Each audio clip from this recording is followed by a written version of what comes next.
Magandang araw po, ipapakita ko sa video na ito kung paano gawin ang isang mabisa o maasahang DIY na paen gamit ang hose. Maasahan po ito lalo na sa maseselan na isda. Unang-una, mahalaga po sa paggawa gamit ang hose ang pagpili ng tamang baluktot ng hose na gagamitin, dahil dito nakasalalay ang tamang ikot ng pain habang nakathrow lang. Piliin yung katamtamang baluktot lamang, huwag masyadong baluktot dahil mabilis ang ikot noon na parang lasing, huwag rin yung medyo diretso at hindi yun gagalaw, para ka lang humihila ng ting-ting.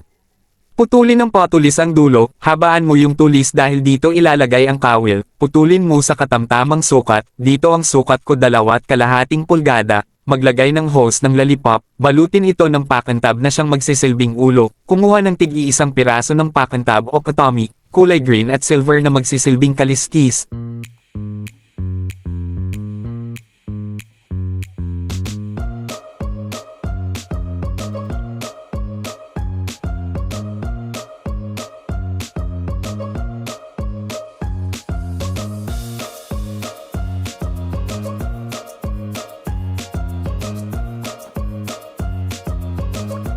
Ngayon lalagyan mo ito ng 3D na mata na nabili ko sa Shopee, lahat nga pala ng ginamit ko dito ay mabibili sa Shopee, nasa inyo na kung anong kulay ang gagamitin nyo, ang ginamit kong kulay ay yellow.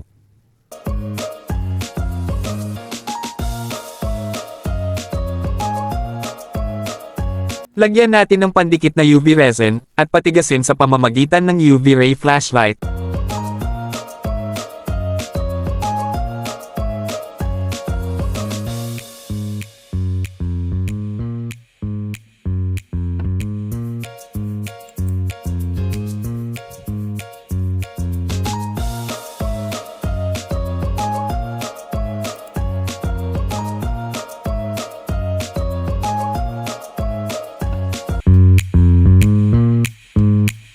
Ayan, gawa na ang ating DIY fishing lure na gawa sa hose. Lagyan na natin ng number 6 na nylon at number 564 na kawil. Ang paggamit nga pala ng pain na hose ay medyo mabagal lang ang takbo ng bangka at hilahin ng papitik-pitik.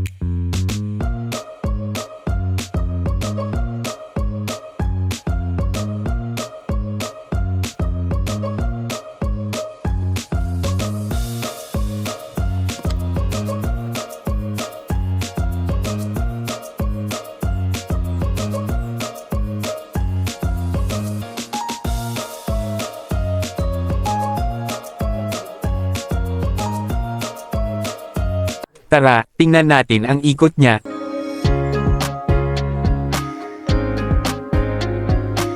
Ayan, tama lang, sana po ay nakatulong sa inyo kahit papano ang video na ito.